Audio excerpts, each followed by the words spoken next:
What's up guys, this is Dotify here. Welcome to our latest video. അങ്ങനെ 7 നീണ്ട വർഷങ്ങൾക്ക് ശേഷം സോണി അവരുടെ PS5 ഒരു ഓൺലൈൻ ഇവൻറ്റിൽ കൂടി റിവീൽ ചെയ്തിരിക്കുകയാണ്. സോ ഇന്നത്തെ വീഡിയോ നമ്മൾ ഡിസ്കസ് ചെയ്യാൻ പോകുന്നത് ഈ PS5ൻ്റെ ഡിസൈൻ, അതേപോലെ തന്നെ ആക്സസറീസ്, ഈവൻ പ്രൈസിങ്ങിനെ പറ്റിയും നമുക്ക് ഡിസ്കസ് ചെയ്യാം.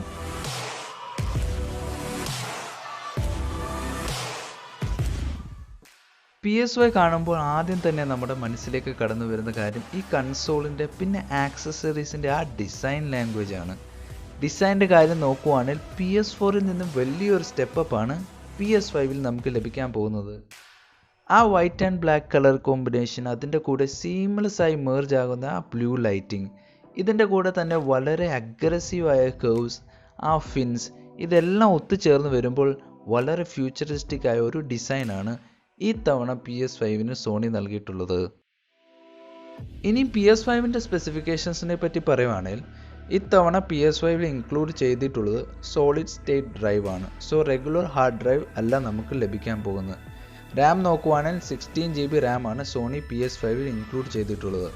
PS5ൽ നമുക്ക് ലഭിക്കാൻ പോകുന്ന 10.28 ടെറാഫ്ലോപ്സ് വേരിയബിൾ ഫ്രീക്വൻസി GPU ആണ്. ഈ റിവ്യൂലിന് ശേഷം ഒരുപാട് ചർച്ച ചെയ്യപ്പെടുന്ന മറ്റൊരു ടെക്നോളജിയാണ് റേ ട്രേസിംഗ്. PS5ൻ്റെ ഗ്രാഫിക്സ് ഒരുപാട് ബൂസ്റ്റ് ചെയ്യാൻ സഹായിക്കുന്ന ഒരു ഫീച്ചർ തന്നെയാണ് റേ ട്രേസിംഗ്. ഈ ടെക്നോളജി ഇൻക്ലൂഡ് ചെയ്യുന്നത് വഴി നോർമലി ഗെയിം പ്ലേയിൽ നമ്മൾ കണ്ടുവരുന്ന റിഫ്ലക്ഷൻസും ലൈറ്റ് എഫക്ട്സും കുറച്ചുകൂടി റിയലിസ്റ്റിക് ആക്കുവാൻ സാധിക്കുന്നതാണ്. എടുത്തു പറയേണ്ട മറ്റൊരു കാര്യമാണ് PS5ൻ്റെ ഔട്ട്പുട്ട് കേപ്പബിലിറ്റി. 120 ഹെർട്സിൻ്റെ 4K അല്ലെങ്കിൽ 8K ഔട്ട്പുട്ട് PS5ന് നൽകാൻ സാധിക്കും.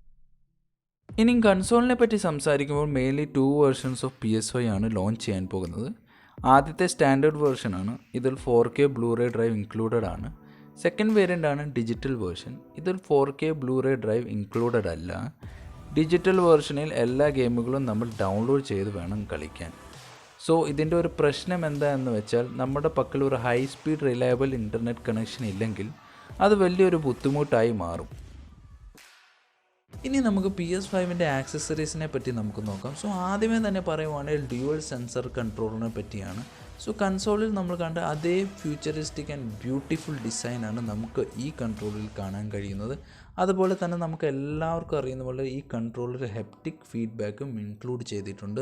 സോ നമ്മൾ പല ഗെയിമുകൾ കളിക്കുമ്പോൾ, എക്സ്പെഷ്യലി ഷൂട്ടിംഗ് ഗെയിംസ് കളിക്കുമ്പോൾ നമ്മുടെ കൈകളിൽ അത് റിയൽ ആയി ഫീൽ ചെയ്യാൻ നമുക്ക് കഴിയും. അതേപോലെ റിവീൽ ചെയ്ത മറ്റൊരു ആക്സസറിയാണ് പൾസ് 3D ഹെഡ്സെറ്റ്. ഇവിടെ നമുക്കൊരു 3D സൗണ്ട് എഫക്റ്റ് കിട്ടും എന്നാണ് സോണി ക്ലെയിം ചെയ്യുന്നത്. അതേപോലെ റിവീൽ ചെയ്ത മറ്റൊരു ആക്സസറിയാണ് മീഡിയ റിമോട്ടും പ്ലേസ്റ്റേഷൻ ലെൻസും. ഈ ലെൻസ് സോണിയുടെ ഫ്യൂച്ചർ വെർച്വൽ റിയാലിറ്റി ഗെയിംസിന് വേണ്ടിയിട്ടുള്ള ഒരു പ്ലാനിങ് തന്നെയാണ് സോണി ചെയ്യുന്നത്. പ്രൈസിനെ പറ്റി പറയുവാണെങ്കിൽ ആക്ച്വലി ഈ ഒരു റിവീൽ ഇവൻറ്റിൽ സോണി പ്രൈസിനെ പറ്റിയോ ലോഞ്ച് ഡേറ്റിനെ പറ്റിയോ ഒന്നും മെൻഷൻ ചെയ്തിട്ടില്ല. ജസ്റ്റ് കൺസോൾ എങ്ങനെ കാണാനുണ്ട്, എന്തൊക്കെയാണ് സ്പെസിഫിക്കേഷൻ, എന്തൊക്കെ ഗെയിമുകൾ നമുക്ക് എക്സ്പെക്റ്റ് ചെയ്യാൻ പറ്റും എന്നൊക്കെ ഒരു ഡീറ്റെയിൽസ് മാത്രമാണ് റിവീൽ ചെയ്തിട്ടുള്ളത്. ബട്ട് PS5ൻ്റെ പ്രൈസിങ്ങിനെ പറ്റി ഒരുപാട് ലീക്സ് ആൻഡ് റൂമേഴ്സ് സർക്കുലേറ്റ് ചെയ്യുന്നുണ്ട്. പലരും പറയുന്ന ഇറ്റ് വിൽ ബി അറൗണ്ട് $300. പക്ഷേ നമ്മൾക്ക് ട്രസ്റ്റ് ചെയ്യാൻ പറ്റുന്ന ചില സോഴ്സിൽ നിന്ന് വരുന്ന ചില ലീക്സ് നോക്കിയാൽ PS5ൻ്റെ പ്രൈസിങ് സ്റ്റാൻഡേർഡ് വേർഷനിൽ എക്സ്പെക്റ്റ് ചെയ്യുന്ന പ്രൈസ് $499 ആയിരിക്കും. അതേപോലെ തന്നെ ഡിജിറ്റൽ വേർഷൻ്റെ പ്രൈസിങ് കുറച്ച് കുറവായിരിക്കും. എക്സ്പെക്റ്റഡ് പ്രൈസ് അറൗണ്ട് $400 അല്ലെങ്കിൽ $450 ആയിരിക്കും. ലോഞ്ച് ഡേറ്റിനെ പറ്റി പറയുവാണെങ്കിൽ ഈ വർഷം അവസാനം, അതായത് നവംബർ അല്ലെങ്കിൽ ഡിസംബർ, അല്ലെങ്കിൽ ചിലപ്പോൾ അടുത്ത വർഷം ആദ്യത്തേക്കും പോകാൻ ചാൻസ് ഉണ്ട്. സോ ഇതൊക്കെയായിരുന്നു PS5നെ പറ്റിയുള്ള കുറച്ച് ഡീറ്റെയിൽസ്. സോ നിങ്ങൾക്ക് PS5 വാങ്ങാൻ പ്ലാൻ ഉണ്ടെങ്കിൽ ഈ PS5 കൺസോളിനെ പറ്റി നിങ്ങളുടെ അഭിപ്രായം കമൻറ്റ് ബോക്സിൽ കൂടെ ഞങ്ങളെ അറിയിക്കുക. വീഡിയോ ഇഷ്ടപ്പെട്ടെങ്കിൽ ലൈക്ക് ചെയ്യുക, ഷെയർ ചെയ്യുക, സബ്സ്ക്രൈബ് ചെയ്യുക.